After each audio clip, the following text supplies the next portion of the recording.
In 1757, Siraj-ud-Dowlah, the ruler of Bengal, was defeated at the Battle of Plassey. In fact, the battle was lost before it had even begun. The commander-in-chief of Siraj-ud-Dowlah's army had already sold out to Robert Clive. The shadow of such treachery and betrayal haunts Bengal to this day.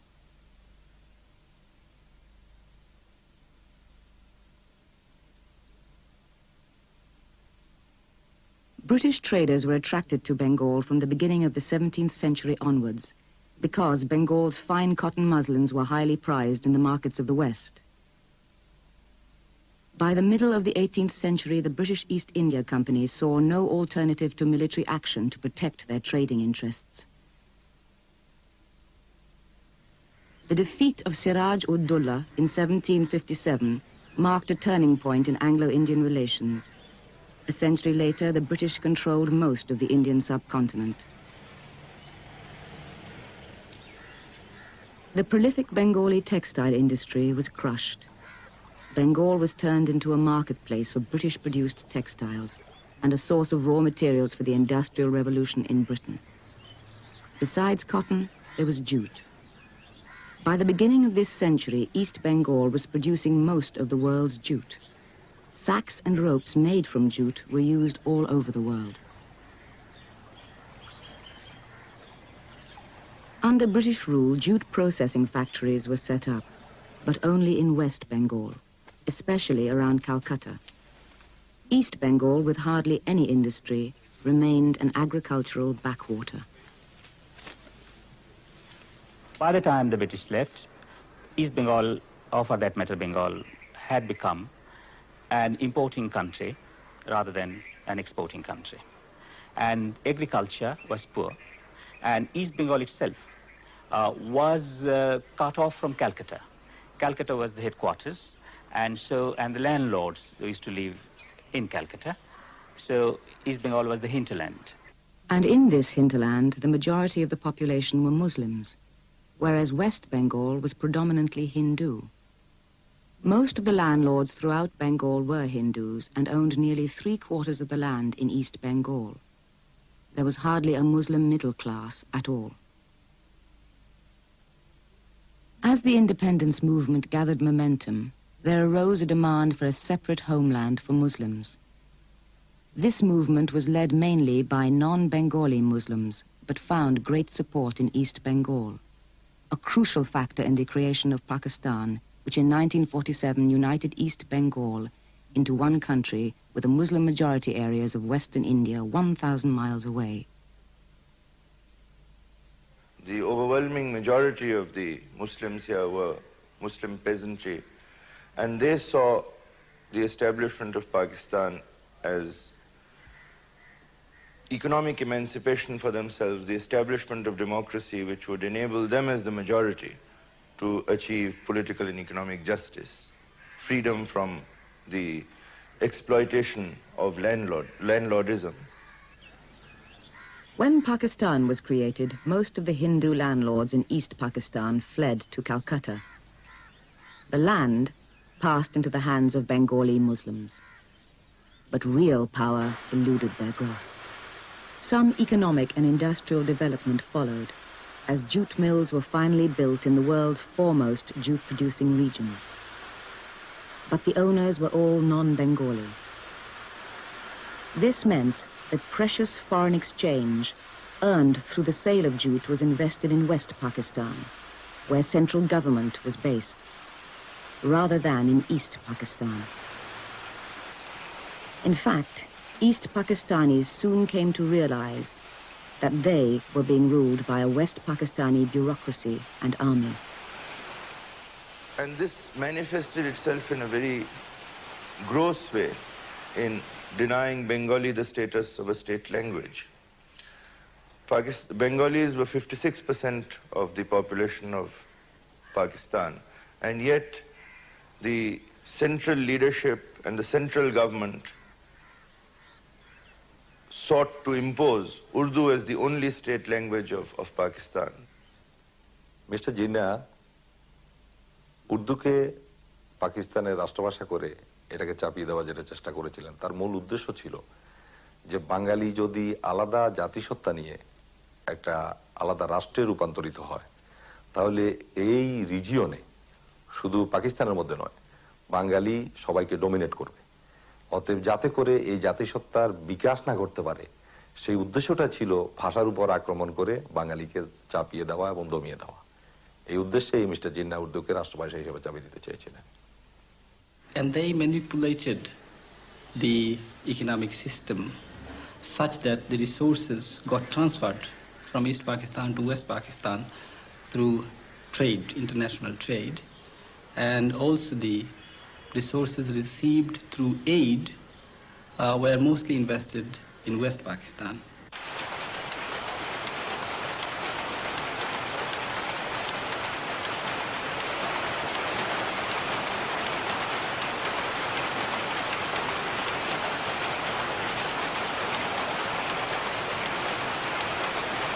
This led to an estimated transfer of about 70% of total public expenditures on revenue and development account being located within West Pakistan, found concrete expression in growing disparities in per capita incomes, with visible evidence in the imbalances in availabilities of public services such as health, electricity, road transport.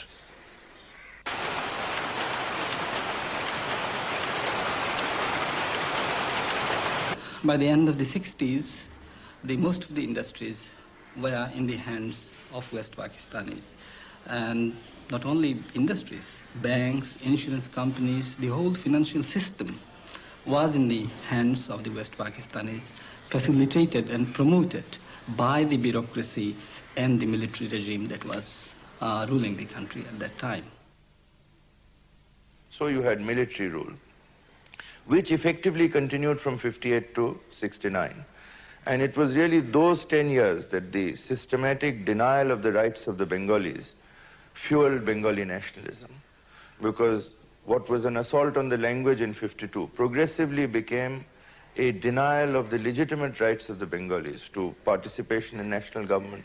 If there was a parliament, they would have had majority of Bengalis would be there. আসলে তখনই পূর্ব পাকিস্তান ছাত্রলীগ যেটা ছিলেন, সে ছাত্রলীগ বুঝতে পারে যে তাদেরকে আর স্বাধীন রাষ্ট্র হিসাবে আত্মপ্রতিষ্ঠা ছাড়া পাকিস্তান রাষ্ট্রের মধ্যে তাদের পক্ষে বাঁচা সম্ভব নয়। তাই 62 সালে ছাত্রলীগের মধ্যে গোপনে স্বাধীন বাংলা প্রতিষ্ঠার জন্য একটা নিউক্লিয়াস গড়ে ওঠে। Sheikh Mujibur Rahman had by 1964 become the leader of the East Pakistani Party, the Awami League. One of its main functions was to express the dissatisfaction that East Pakistanis by now felt about their underrepresentation in the political and economic life of Pakistan. And you know, whole of central government administration is in West Pakistan. Capital, central administration, military installations, everything West Pakistan. Though East Pakistan, a 56% population, is still they are not getting any right in the central administration, economic field, and other fields. Naturally, East Pakistan people want that they should get this self-determination and this full regional autonomy. Only for defense, foreign affairs, and currency should be in the hands of central government, or the residuary power should go to the regions. Now, when the leaders from Pakistan got together, Sheikh Mujib made the point, and that is the origins of the 6-point demand, that yes, we want democracy, but we also want regional autonomy. We want democracy, but we want it within a federal framework where there will be a substantial measure of regional autonomy. And 6 points was really the detailing out of a new federal scheme. Mujib's political campaigns landed him in prison on numerous occasions. এই 6 দফা মূলত ছিল স্বায়ত্তশাসনের দাবি, autonomy যাকে বলে। ছাত্র যুব সমাজ এবং নিউক্লিয়াসের পক্ষে দাবি ছিল, স্লোগান ছিল যে 6 দফা না হয় 1 দফা, যদি স্বায়ত্তশাসন না হয় তাহলে স্বাধীনতা। Dissatisfaction with the military regime was not confined to East Pakistan. By 1969, as Field Marshal Ayub Khan was celebrating his so-called decade of development, there were massive public protests. The scale of the uprising in both East and Western wings was such that he had little alternative but to stand down. Ayub would not hand over power to the people. He handed over power to the head of the military, Yahya Khan. Yahya Khan, therefore, who was the real source of the strength of that particular power structure, now had to come out into the open. But having had to take power in the face of a strong and roused populace, he had to concede to important popular demands. One of those was for a national election. And for the Bengalis, a very important point that had been injected was 1 man, 1 vote. When Yahya Khan took over in 1969, he inherited a very complex situation. It was a long political legacy in which many mistakes had been made. And from that angle, one can say Yahya Khan was as much a victim of history as he was a maker of it. When he took this particular decision of granting 1 man, 1 vote, this was to accommodate East Pakistan's wishes, particularly Awami Leagues. In 1970, November 12th, there was a terrible cyclone accompanied by tidal waves in which we lost about more than 1 million people. And we found that there was no response from Pakistan. I mean, Western Wing, no assistance came from them. And we were very bitter and dejected about the whole thing. And I became more furious as an individual. And my troops in EPR at that time, they were also very furious. We realized that the Pakistanis really hate us from the core of their heart. And that realization took a definite shape now. We said we can't live with them any longer. So this election was conceded. 1 man, 1 vote for all of Pakistan was conceded, but it was to have particular significance for Bengalis, because their majority, which had been negated, nullified, contained, would now first have an opportunity to assert itself for the first time in 24 years. The whole election then became a referendum on 6 points, and we took it to the people in those terms, that this is a referendum on the future of shape of Pakistan. So far we have been ruled from Islamabad, from Karachi. Now we want the substance of power to be in Dhaka. In East Pakistan, Awami League won 167 seats out of 169, whereas in the West, People's Party won 87 seats out of 138. No other party was in even double figures. Now, as a result, this election brought two important candidates in the field, Mujib in the East and Bhutto in the West. নির্বাচনের পরেও আওয়ামী লীগের পক্ষ থেকে এবং শেখ মুজিব একটা রাষ্ট্র পাকিস্তানকে রাখার জন্য ইয়াহিয়ার সাথে এবং ভুট্টোর সাথে নেগোসিয়েশন করার চেষ্টা করে। কিন্তু ছাত্র সমাজ এবং সমস্ত বাঙালিরা, যুব সমাজ এবং স্বাধীন বাংলা নিউক্লিয়াস এর বিরুদ্ধে, যাতে করে কোনো কিছুতেই ভুট্টোর সাথে ইয়াহিয়ার সাথে শেখ মুজিবের এক রাষ্ট্র পাকিস্তান রাখার জন্য এই পরিকল্পনা কার্যকরী না হয়, তার বিরুদ্ধে সমস্ত কাজ করে যেতে থাকে। But the Pakistan military junta was conspiring and finding excuses how not to hand over power. So Bhutto started issuing threats and making statements that there cannot be a government formed without his consent, although he was not the majority. If a constitution on the basis of his 6 points would have been made, it would have been almost impossible to function as one single unit, as each federating unit had the power to raise its own army, had the power to conduct foreign economic relations of its own, and the center was also not given the power to levy taxes. Now, with such a loose arrangement, it's almost impossible for any country to function, and I do not think any country in the world does function under these arrangements. Mr. Bhutto, making a statement soon after the election that majority is not everything, should not be forgotten that the bastions of power lie in the western wing. This created a very negative reaction, and there was a strong reply from here saying that we believe in democracy, and in democracy people's power is the only significant power when expressed through elections. Yahiya's intention had been that after the elections there should be a period between the elections and the meeting of the National Assembly, and that period should be utilized by the political leaders to arrive at a consensus on the broad outline of the Constitution so that it could be framed within the stipulated period of 120 days. With that object in mind, he urged political leaders to have a dialogue amongst themselves. And in that process, Bhutto also went to Dhaka, had a 3-day meeting with Mujib, but that was a PO said that we have agreed on 5.5 points and only half a point is still left. So an ultimatum was issued. You must call the assembly or else. An assembly session was called for the 3rd of March. We got ready with our preparations for the assembly. We were going to table a constitution based on 6 points. Suddenly there was an announcement from Radio Pakistan that the National Assembly session, which was to be held on 3rd, had been postponed.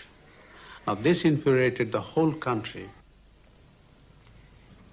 If People's Party, which had 87 members from West Pakistan, had not gone to the National Assembly, other parties too from the West would have followed suit, at least some. That would have almost turned National Assembly into an East Pakistan Assembly. And that was a situation, the Constitution could have been made, but it would have been without a quorum. It would not have had the legal sanctity which a Constitution needs to have behind it. And on that basis, Yahya thought it wise to postpone the National Assembly session. But where he did make a serious error in judgment was that he did not give a fresh date at the time he announced the National Assembly session. Within minutes of the announcement, people had started to pour out into the streets. In the stadium, there was a cricket match going on with, I think, MCC. The entire test match spectators poured out of the stadium onto the streets, saying this is unacceptable, and this was seen, as I said, an attempt to negate the electoral verdict. Immediately they announced mass meeting in university campus. Thousands of general public participated, and the flag was hoisted by Mr. A.S.M. Abdul Rab. By evening in 2nd March, virtually the whole Bangladesh people were flying Bangladeshi flag in every houses. Then the student leaders met with the Sheikh Mujibur Rahman. There was a strong pressure from the leaders not to succumb to the Pakistani pressure and declare independence officially. I want to live like a free citizen of a free country. You mean independence? That I don't mean. Yeah. It can be done many ways.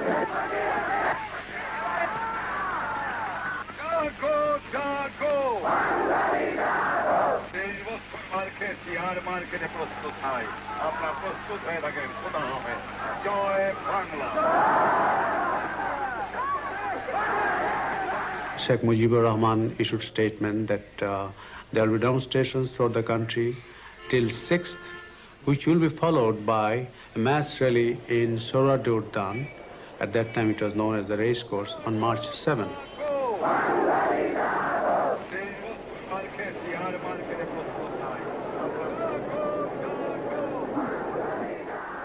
সাতই March প্রথম কিন্তু পতাকাটা আমি শেখ মুজিবকে পল্টন ময়দানে দিয়েছিলাম। কিন্তু সেদিন যখন আমি শেখ মুজিবকে এই স্বাধীন বাংলার পতাকা তাকে দেই, তখন সে জিহ্বা কেউ এটা ধরে। তিনি আমাকে বলেন এটা অনেক বেশি advance, it is too early. আমি বলেছিলাম যে এটা আর্লি নয়, this is the correct time, এটাই সঠিক সময়। Military movements were continuing. We had reports that military movements were continuing from the west to east. Arms supplies, we heard, were also being stepped up, so that and on the other hand, the popular movement was also at its peak. The non-cooperation movement continued with full vigor. From 3rd March onwards, Awami League established almost a parallel government in East Pakistan. And it indeed was a very effective parallel government. The taxes were stopped to the federal government, the offices were closed, the banks were functioning on their orders and on their instructions. And the program included demonstrations, strike in all government offices, schools, colleges, everything. And it started in Chittagong as well. We had a call from Yahya Khan's military secretary saying, you Bengalis are known to be very hospitable people, but Yahya Khan has been here for 3 days and all he has been living on is biscuits because the Bengali cooks will not cook. The Bengali cooks have said they are non-cooperating with us. So will you please issue an exemption allowing them to give him a cooked meal? So I discussed this with our leaders and said, yes, all right, we can allow him to have hot meals. The Bengali cooks were then asked in the president's house to resume their function. We maintained regular contact with the Awami League. And meanwhile, I started mobilizing my forces. I really gave them a hint of a mutiny for our own independence. Serving officers had begun to come and make contact, saying, we are watching the situation and, how is the city of Chittagong and the whole area, keep it free for about 2 weeks, by which time they should be able to obtain support from foreign countries if needed. So the confrontations on the streets was mounting. The military on the one side against the roused people on the other. In Dhaka, as I say, supplies were being stopped into the cantonments. In Rangpur, there had been actual face-to-face confrontations between military and people. In Chittagong, where arms were being brought in on a ship called Swat. And at that time, the political explosion had already taken place. There was movement throughout the country. And the people did not want that ship to be unloaded because we realized that arms and ammunition from that ship will be used against our own people. When they tried to unload it, 100,000 port workers just blocked 2 miles of the road from the ship into the city. And there were hundreds of thousands of people blocking the streets. Military were taking positions. And it was a question whether the military would really take on 100,000 people. The Pakistanis killed a large number of Bengali dock laborers and demonstrators in the port areas. And I realized that this is the time to strike.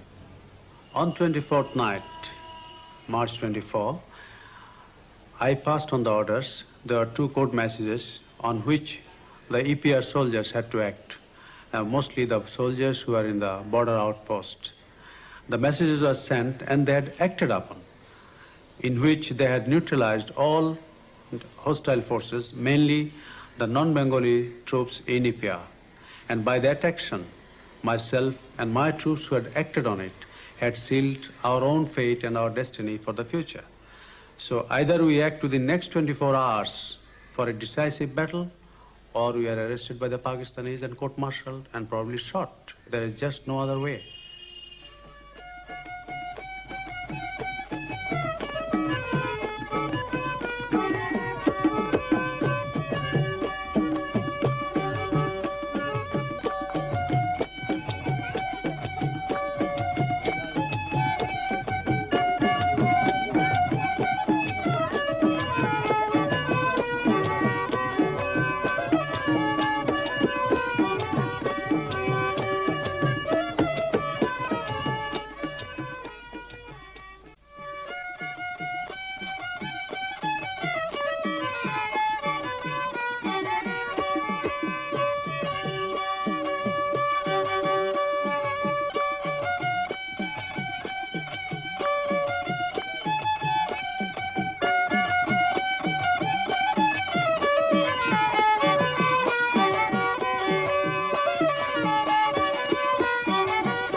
আমরা শেখ মুজিবের সাথে রাত 1টায় দেখা করি তার বাসায় এবং তাকে পরিষ্কার বলে আসি যে আপনি পাকিস্তানের রাষ্ট্রপ্রধান বা প্রধানমন্ত্রী হন, এটা আমরা চাই না, এবং আপনি চাইলেও কোনো রকম এটা হবে না।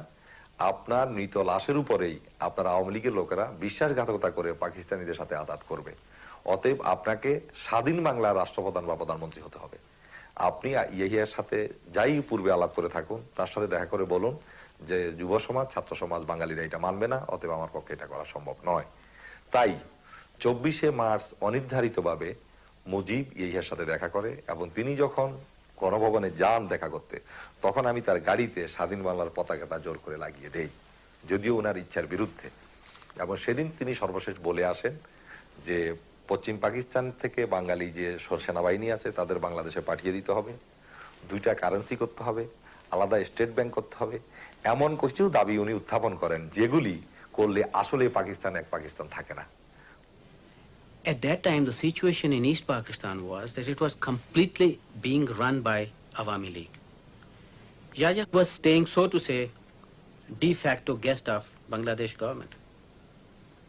You cannot let a country run like that. He was tolerating it so that there is an understanding which will be reached between him and Mujib, and the events will take their normal course. The peace will return to it. Once agreement was not there, there was no option. He had to restore authority of the government. Nixon and Kissinger had a great deal of sympathy for Yahya Khan because he was the first Pakistani leader to hold free elections, and therefore they felt that Sheikh Mujib should meet him at least halfway. Moreover, I don't think that they expected him to resort to a campaign of terror in East Pakistan. I think they expected that he would take sharp, quick military action, and that would be sufficient, as had been in the past, to put down riots in East Pakistan. The first target was the Dhaka University students' hostels, because again students had been in the militant vanguard. Students, fortunately, most of them by then had scattered. Teachers, unfortunately, had not been so quick to move. They started to go into teachers' houses, pulling out teachers, lining them up and shooting them down.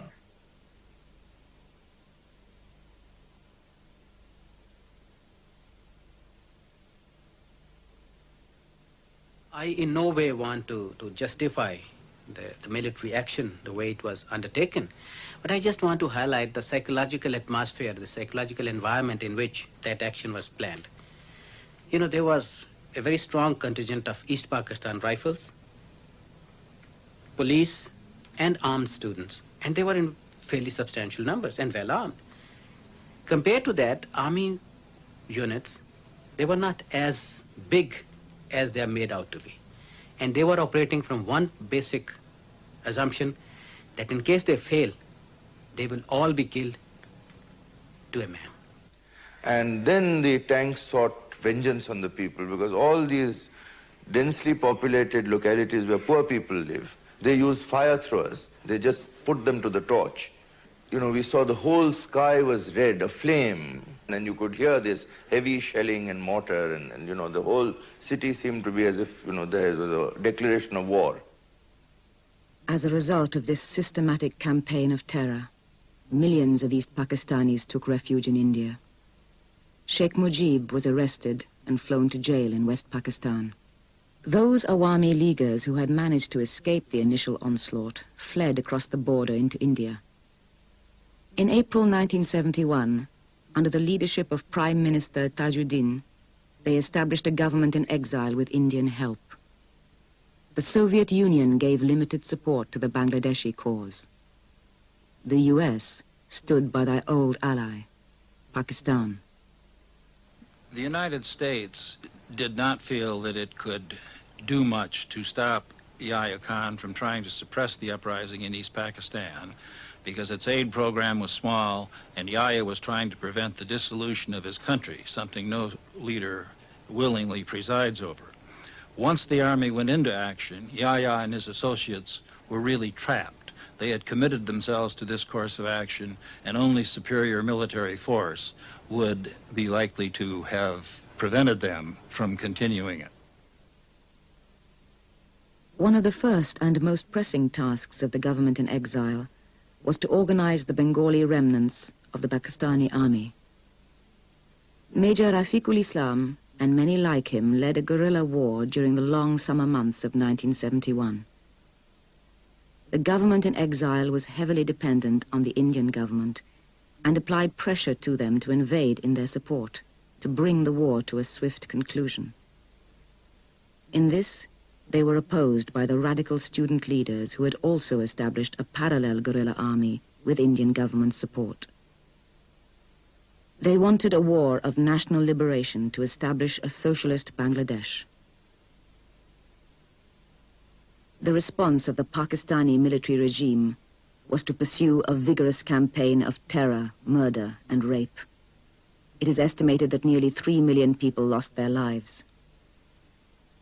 News of these atrocities reached the outside world and sparked off massive public protest and international condemnation of the Pakistani regime, which, however, continued to receive public support from the US government.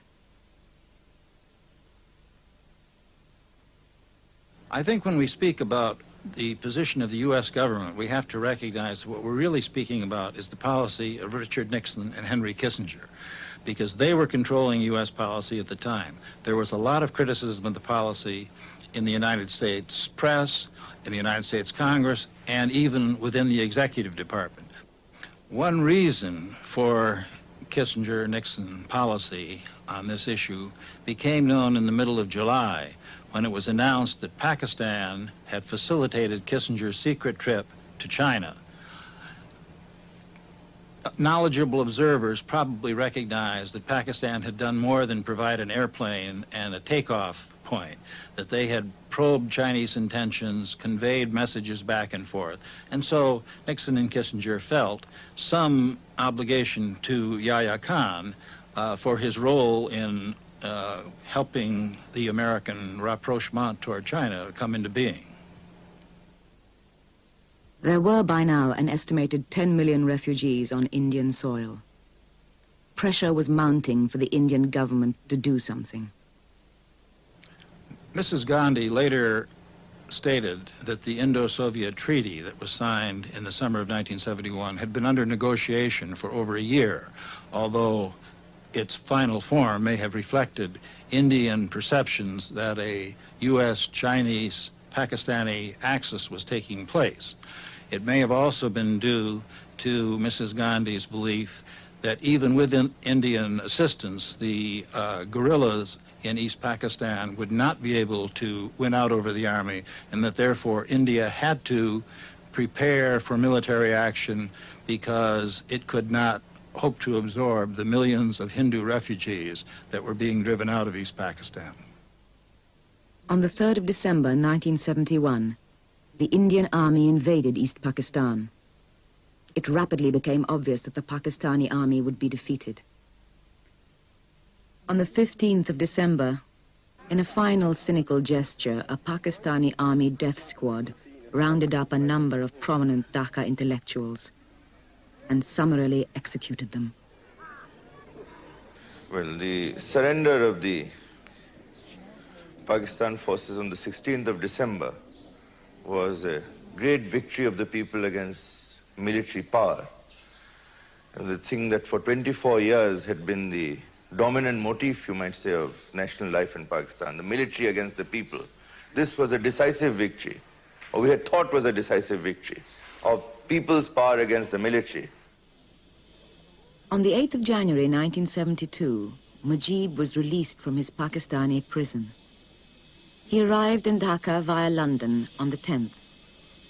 During his period of confinement, Mujib had been denied any access to news or information of the outside world. Mujib was ignorant of the war and its effects on the people and the country. All the various political parties, paramilitary groupings and student leaders who had contributed and participated in the civil war proposed that Mujib form a government of national unity. Therefore, when Mujib opted for an Awami League government with himself as head of state, this immediately led to the formation of an angry and vocal opposition led by former student leaders. Mujibur Rahman, who was a friend of mine, a great friend. Of course, he had little education, and none of us had the experience of conducting the affairs of an independent state. You must remember this point. None of us had the experience of conducting the affairs of an independent state, because for the first time we became independent with all these problems. The Bangladesh that Sheikh Mujib inherited faced immense problems. 9 months of war had brought not only death and destruction, but also the displacement of a very large section of the population. The biggest problem was rural poverty. 9 months of war had produced near anarchy in the countryside. Landlords organized private armies to consolidate and protect their property. Millions of displaced and landless people were looking for somewhere, anywhere, to grow enough food to survive. আমরা যখন সেখানে ছিলাম তখন তারা যাই গেলে এই শহরে নতুন শহর দেখছে শহরে গেলে তোমরা জমি পাবে এই হিসাবে মা বোন বৌজি ছেলেবেলে নিয়ে আইলাম আবার পরে ধরেন অনেক কষ্ট ক্লাস করছি করার পর হচ্ছে ধরেন কিছু জমি নেই শ্বাস করতেছি ধান হইতেছে ধান হইবার পরিপক্ষে তারা হিসে নদী খা যখন ধানের সিজন আসে তারা হিসে দি খা ধান আমরা অর্ধেক ভাগ করে দেবো আমরা এই সময় ঘোষণা করে নতুন শহরে যাই ধান শ্বাস করবা তোমরা ধান হইবে এখন আমরা কি করি না দিতে হবে না দিলে তো আসারও থাকতে দিবে না Physical force was not the only means used to steal from the poor. আগে গ্রামে বড় বড় লোকের কাছ থেকে টাকা আনতাম লোন সুদ হিসাবে সুদ দেওয়া স্যার সুদ ওই 70 টাকা না বছরে আসল দাম কি দিয়ে আসল রয়ে গেছে পরের বছরও সুদ ওই নিছে এইভাবে মানুষ অনেক কিছু ইয়াত হয়ে গেছে লুজার হয়ে গেছে বড়দের সুদ দিয়ে With the war of liberation, came back with full of enthusiasm this country after finishing my degree and participating in the war of liberation preparations and publicity in the United States. So we thought we'll build the whole country anew. It's a great country that we were to build ourselves. So joined Chittagong University, and the years passed by. We saw how the situation slipped through the control of the administration. So just walked out of the campus and started talking to people, particularly poor people. And there I came across a woman who worked for the whole day making bamboo stool. And for that work, she earned only 50 paisa, 1/2 of a taka. I couldn't believe that one can work for the whole day and earn such a small money. The reason she was making 50 paisa was she didn't have enough money to buy the bamboo and the cane she needed to make the bamboo stool. So the trader advanced her this little money, and the trader paid the price what he wanted. So I wanted to find out how many other people did that. So I came up with a list of 42 such people in the whole village. And the total amount they needed, all 42 of them, was hardly $30. So I was ashamed of myself being part of a society which could not provide $30 to 42 able-bodied, skillful people. After liberation, my father wanted to fulfill his dream. And that was the main thing for the economic emancipation of the poor people of Bangladesh. And we had our 4 principles, that is nationalism, democracy, socialism, and secularism. And it was his commitment to the people, and he wanted to fulfill that.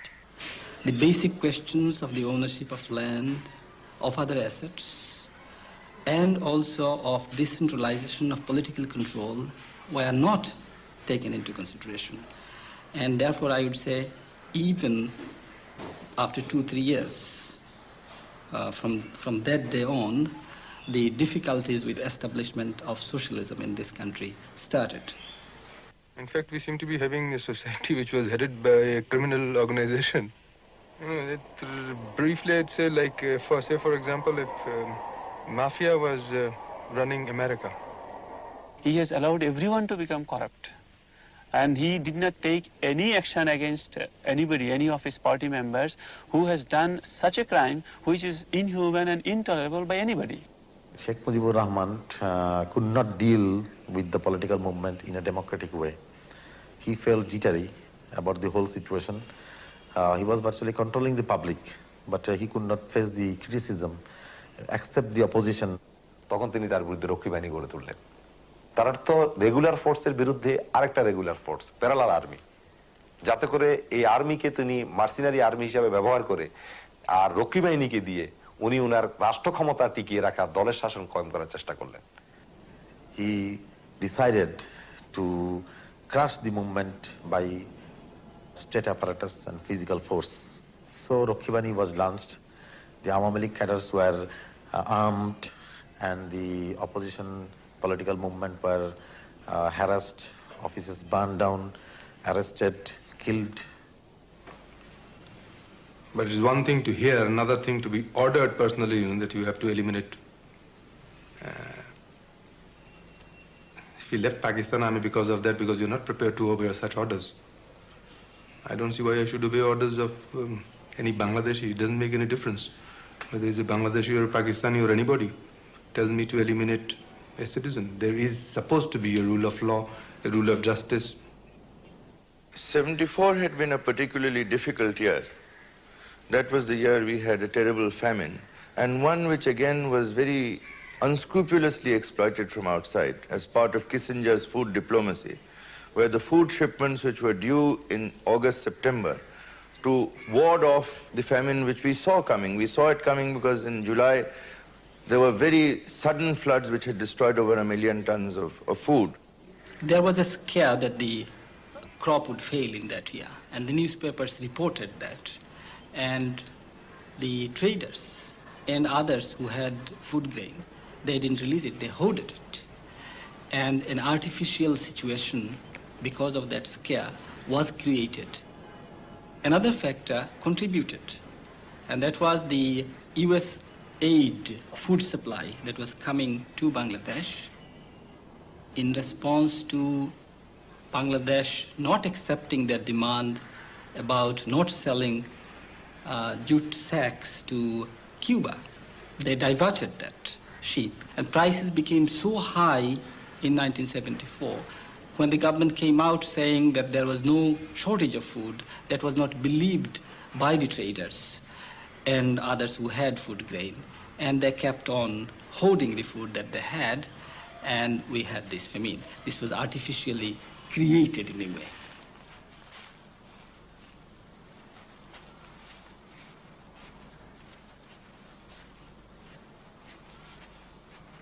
দুর্ভিক্ষে আপনারা দেখবেন লক্ষ লক্ষ লোক মারা যায় বাংলাদেশে না খেয়ে। সমগ্র বিশ্ব থেকে বাংলাদেশকে বটমলেস বাস্কেট হিসাবে আখ্যায়িত করা হয়। And the army, conventional army, which are headed by the freedom-fighting military officers, but they were trained and groomed in the Pakistani army. So this conventional army, who in the Ayub regime dominated Pakistan politics, so they felt an urge to dominate the Bangladesh politics also. And from then on, the army also conspired to overthrow Sheikh Mujibur Rahman and take the power of state power. এবং মুজিব ক্ষমতায় টিকে থাকার জন্য হাজার হাজার রাজনৈতিক কর্মীকে হত্যা করে। জাসদের 10,000 কর্মীকে জেলে রাখে, মোশাররফ হোসেনকে হত্যা করে, সিরাজ শিকদারকে হত্যা করে। এই ধরনের রাজনৈতিক হত্যার মধ্য দিয়ে ফ্যাসিবাদী কায়দায় খবর কাগজ বন্ধ করে দিয়ে, কণ্ঠরোধ করে দিয়ে মৌলিক অধিকার, ফ্রিডম, মানুষের সিভিল রাইট এবং মানুষের ফান্ডামেন্টাল রাইটস এগুলি কাঠিল করে দিয়ে মুজিব ক্ষমতা থাকার চেষ্টা করে। So in 1974, the situation was very volatile.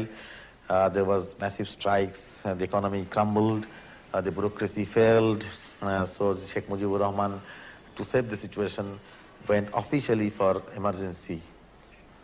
Mujib Sahab went for Bakshal, which means one leader, one party, one country.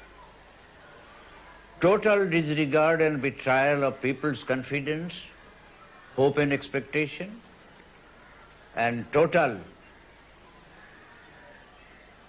negation of the constitution which we ourselves framed. That is Baksa. Stopping newspapers, all newspapers excepting 3-4 under the government control. According to my reading, though cruel it will sound, Mujib's political death was on that day on which he formed this one-party Baksha. By 1975, Mujib had become increasingly unpopular in Bangladesh itself, and it seemed to be less a question as to whether or not he would be overthrown than who would overthrow him. Since most of the reports indicated that a group most likely to come out on top was basically a conservative right-wing group rather than a Marxist pro-Soviet group, the United States had relatively little concern about the developments there at the time. The first obvious choice was General Zia, because at least he was not tarnished. So after a lot of arrangements, I managed to see him on 20th of March 1975 in the evening. General Zia said, I am a senior officer, I cannot be involved in such things.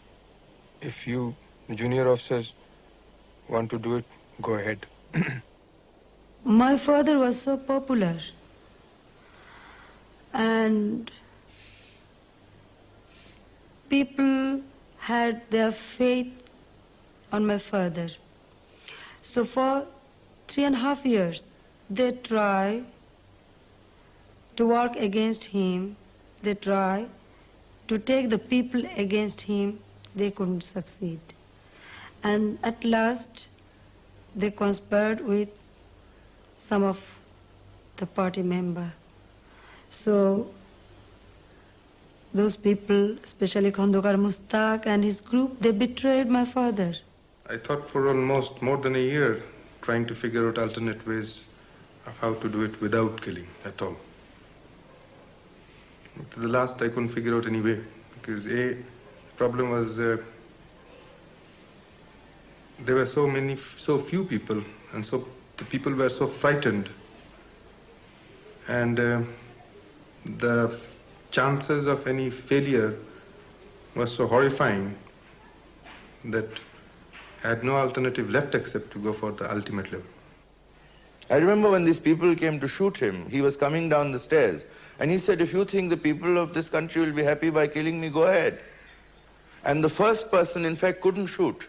I mean, you know, he literally did what Sheikh Mujib had expected, his hands trembled. So there was a contingency group outside who just ran in and shot him down.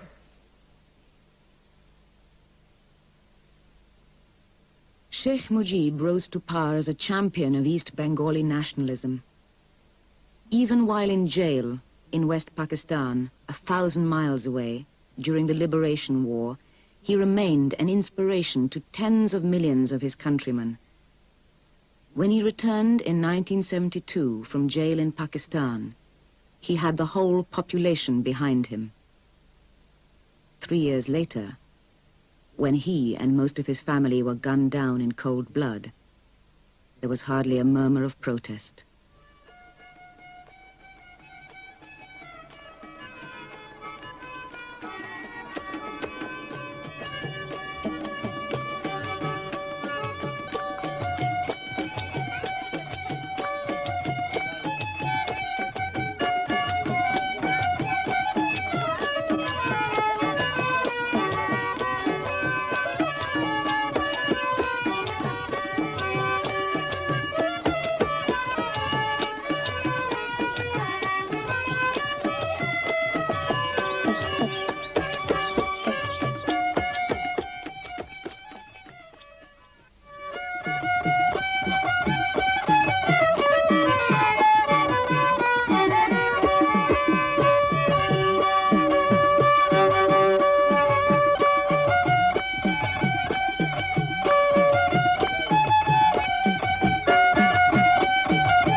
In August 1975, Sheikh Mujibur Rahman was gunned down by a group of disgruntled army officers.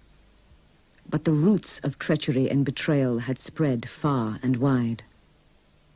In 15th August, actually a few handful of army officers killed Sheikh Mujibur Rahman, but they did not take over. The important thing in the killing of Sheikh Mujibur Rahman was that he was brutally killed, but the takeover was done by another important Awami League leader, Mr.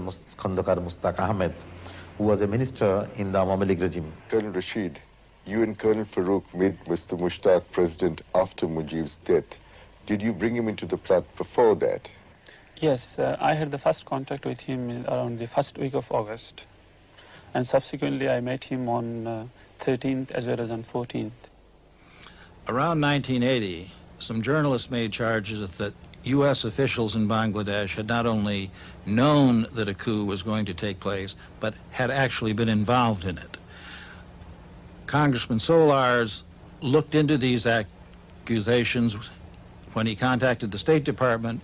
State Department officials readily admitted that they knew that such a coup was in the planning stage, stated that they had informed Sheikh Mujib about this, but denied that either the State Department or any other U.S. agency had been involved in plotting the coup. The issue was raised again by journalists in 1981 or early 1982. I took another look at the situation then. It was not possible for the House Foreign Affairs Committee to get access to CIA documents, and the House Intelligence Committee, to whom Solars had written in 1980, had decided that there was not enough evidence to warrant a full-scale investigation. So there was nothing more that we could do at a time when we were, of course, dealing with a great many other issues all the way from Afghanistan to North Korea. I am a pro-American, I am a Democrat. Whomsoever is a Democrat is pro-American.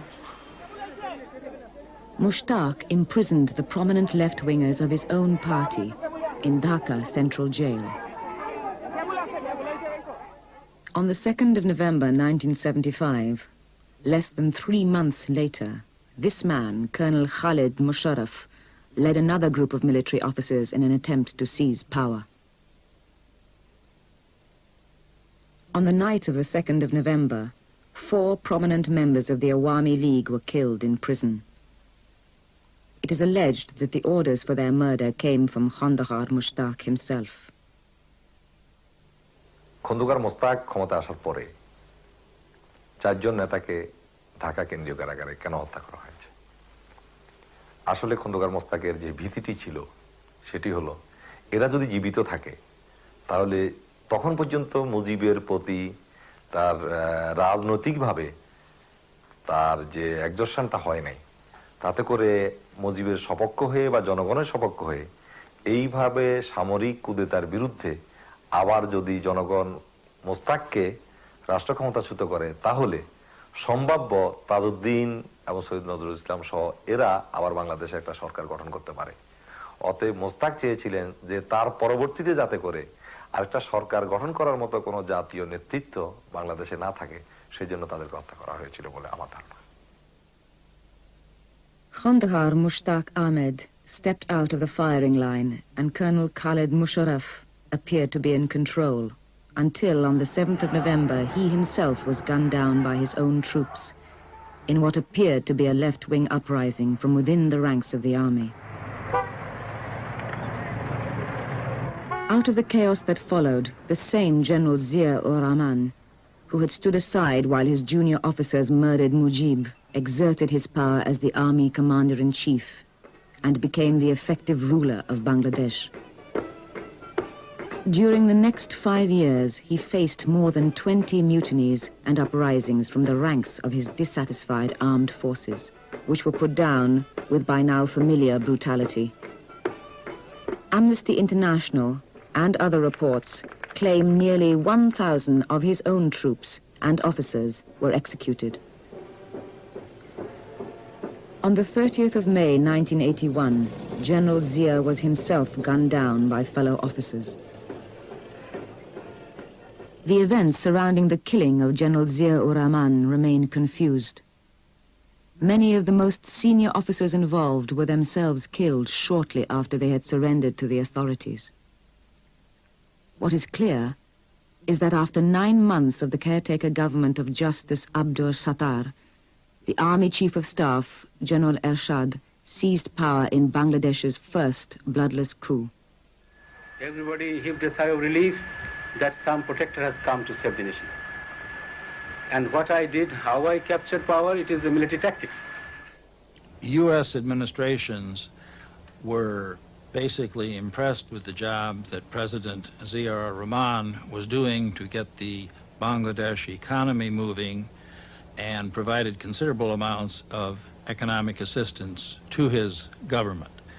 They also urged him to try to move toward allowing some popular participation in government.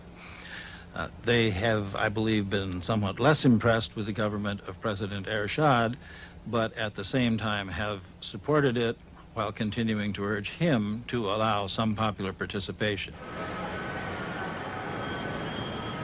General Ershad has been ruling Bangladesh since 1981, initially by declaring martial law, and then through thinly disguised military regimes. In response to Western pressure, he has held a number of general elections. These have been boycotted by the opposition parties and dismissed as fraudulent by neutral observers. Colonel Farouk, self-confessed killer of Mujib, after a short period of exile, returned to stand as one of the election candidates. After 15 years of Bangladesh, now we find that there is virtually no civil right, no political right. There is no trademan right. There is no right of strike. There is no right of mobilization. Even the freedom of speech and freedom of press is very, very curtailed. This is one aspect. On the other side, on the economic side, we are gradually becoming poorer and poorer. Of course, few people are becoming richer and richer, but they are very few in number. The majority of the people are getting poorer, the living standard deteriorating day by day. So this is a very frustrating situation so far the economy is concerned. The British exploited rural East Bengal. The West Pakistanis exploited rural East Pakistan. Successive Bangladeshi governments have also failed to tackle the problems of rural Bangladesh.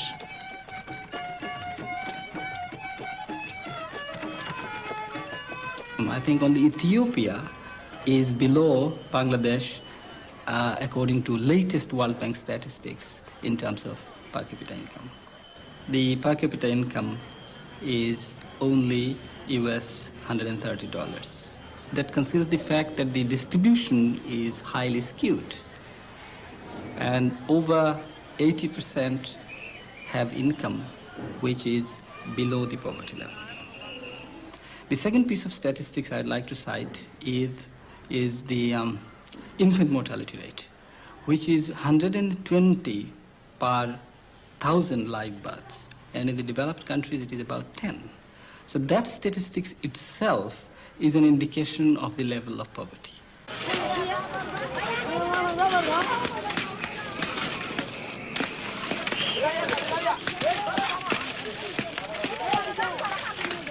So the latest nutrition survey shows that over 80% of the people have inadequate nutrition, and about 50% very severely malnourished. So you see the green, all right, it is green. You see probably rice crop, but that conceals the fact that there is control of land. About 10% of the rural households control over 50% of the land. About 30% of the people are totally landless. Another 32% marginal farmers. And another 10-12% maybe somehow pull through. If you add that all up, you will see from landless to marginal to small farmer over 80% of the population.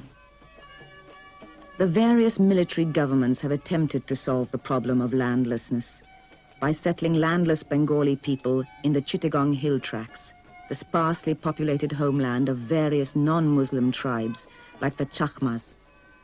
30 তারিখ এবং April মের 1 তারিখ সিধু আমাদেরকে বহু গ্রামকে গ্রাম কিনারে জালে দেউয়ে এবং কয়েক শত মানুষরে ব্রাশ গইদরি মারে ফেলা হইয়ে এবং বুদ্ধ মন্দির এবং আমার ভিক্ষু তারার উপর অমানসিকভাবে মানে নির্যাতন করা হইয়ে এবং এগ্য ভিক্ষু জাগাত কিনারে তারা গুলি গুলি মারে ফেলে জন্দই আমার সমস্ত বুদ্ধ মন্দির যা আগে সমস্ত কিছুই তারা জালে ঘুরে কিনারে সাই করিত তো যেহেতু তারা সান্দে ধর্মগান তারা নসান তারা মানে আমার এই যে এখানে প্রতিষ্ঠান ও আমার এই সমস্ত অর্গানাইজেশন কিছু তারা ইয়ার নসান তারা সান্দে আমার জাতরে এই পৃথিবীর বুকত নিশ্চিন্ন করে দিন অর্থাৎ বাংলাদেশের তো নিশ্চিন্ন করে দিনা তো তারা সলে বলে কৌশলে তারা আমার উপর এই সমস্ত যে আক্রমণ তারা গঠন এবং সেনাইতে মই যেখানে ইন্ডিয়া বর্ডারের মধ্যে মই রিফিউজি যাবে শেল্টারে লোক According to the International Working Group of Indigenous Affairs, perhaps 200,000 tribal people, a third of the indigenous people of the Chittagong Hill Tracts, have been killed by the military of Bangladesh or by settlers. 250,000 settlers, landless Bengalis from the plains, have taken over much of the agricultural land in the hill tracts, particularly in the north. Thousands of our peoples have been driven from their house and lands. The solutions of the problem of the Bengali landless is not to take the lands of tribal people by force and to kill us. Already 50,000 tribal people are refugees in India.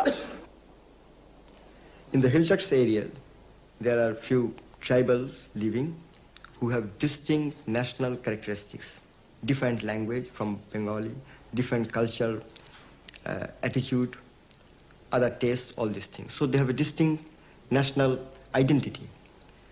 So what they are wanting is that they should have certain amount of autonomy within the framework of Bangladesh, which is a 100% justified demand. But our government, since Mujib's period and later on all the subsequent government, wanted to reply their demand by military operation. Now there is a serious kind of military operation is going on in the whole of Hilchak area. There are so many cantonments in the whole of Hilchak area.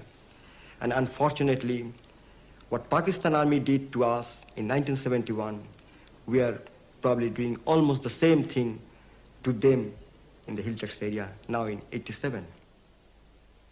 Recently, as a result of international pressure, the government of Bangladesh has announced a halt to its settlement program in the Chittagong Hill Tracts. There are, however, still 25,000 tribal refugees in India who are afraid to return.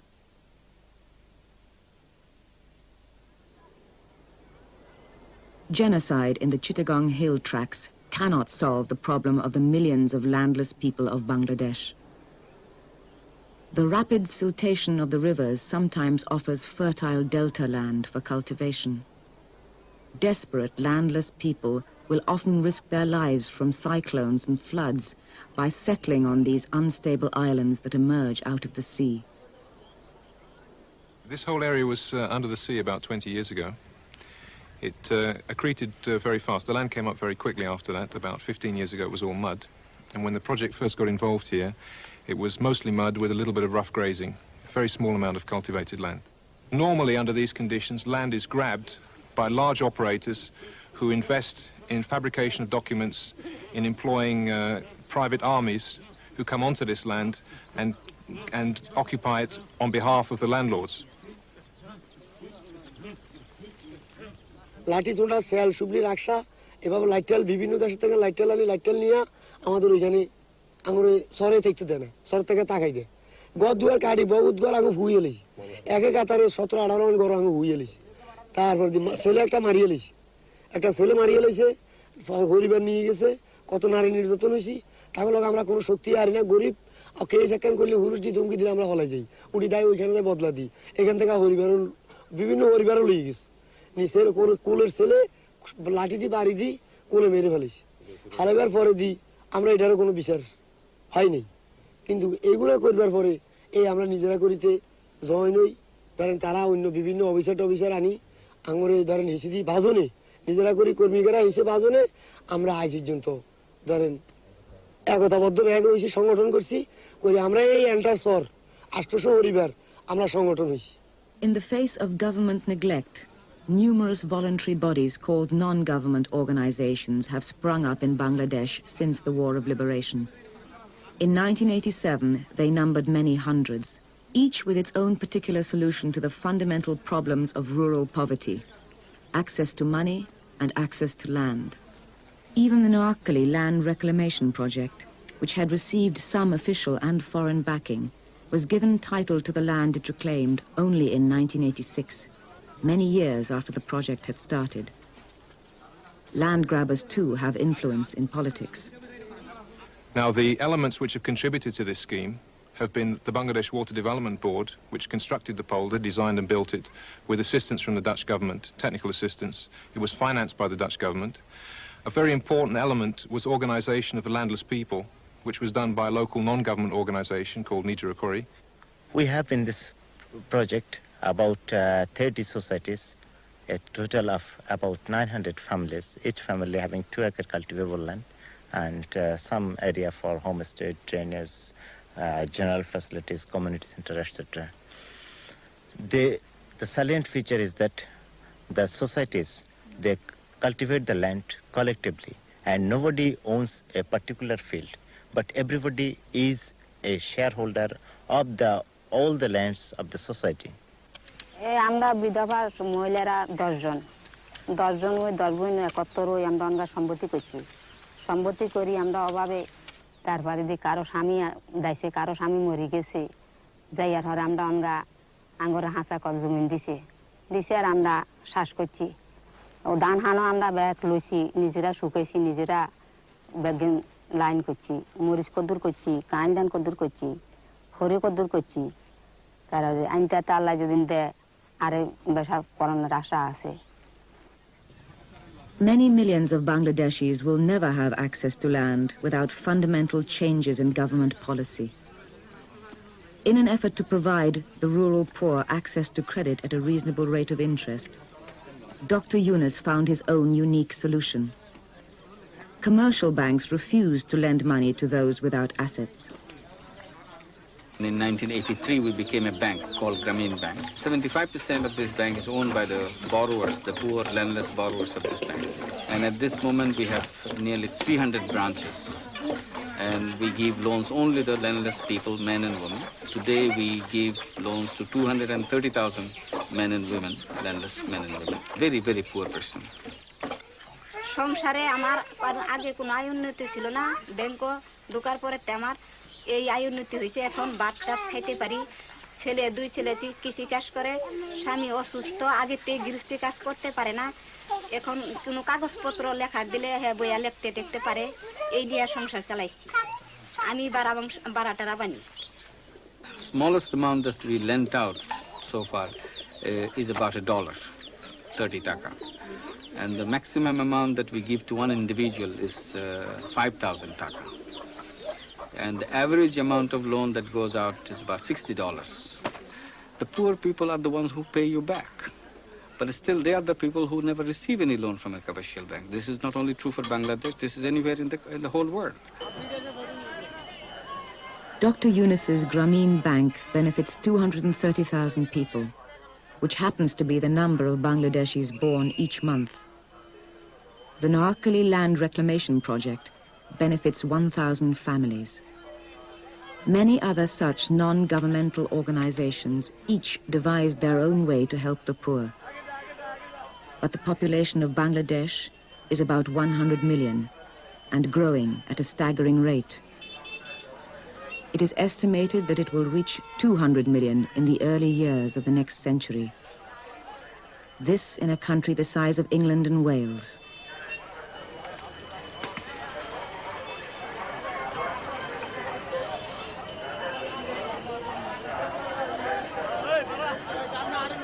The evidence would indicate that Bangladesh has the capability to cope with the rising population and to, in fact, feed even these astronomical numbers which appear on everyone's charts.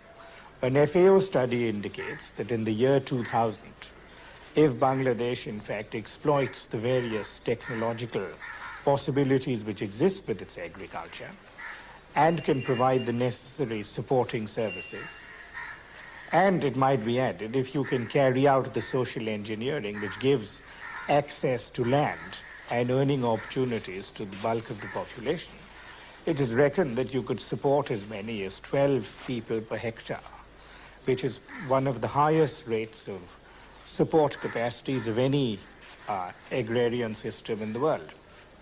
In rural Bangladesh, the main resource is land, and therefore access to land has to be a very important element in the strategy for alleviation of poverty in this country.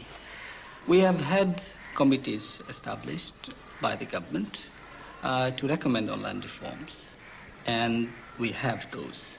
But somehow the basic question of the ownership pattern of land has remained untouched.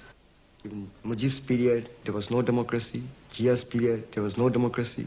Now it is a mashallah government, military rule. It is Janta that is ruling the country. It's not a civilian government.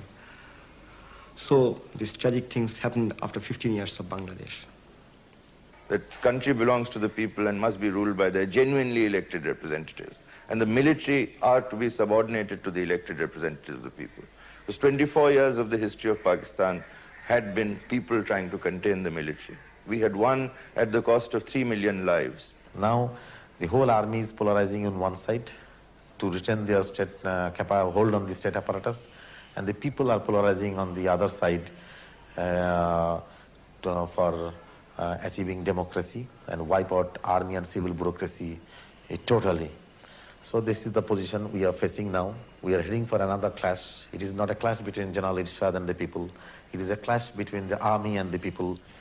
সর্বপরিবেশগ্রাসী হলে সামান্য ভাতের ক্ষুধা ভয়াবহ পরিণতি নিয়ে আসে নিমন্ত্রণ করে।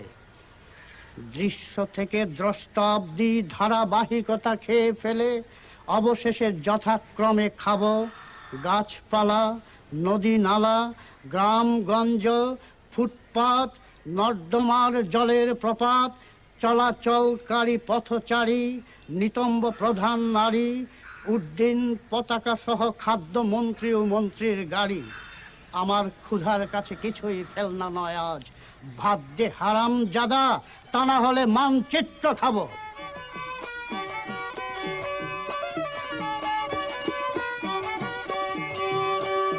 লাইনে লাইনে গাড়ি চলে, দিনে তিনার কয়লা দিলে, শুধু করে আগুন ভিতরে, তার মাঝে আছে বয়লার।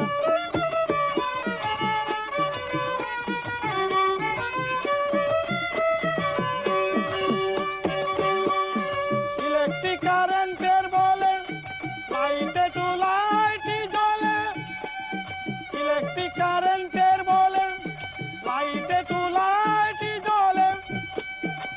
সেন্টার হতে আগ দুয়ারে, সেন্টার হতে আগ দুয়ারে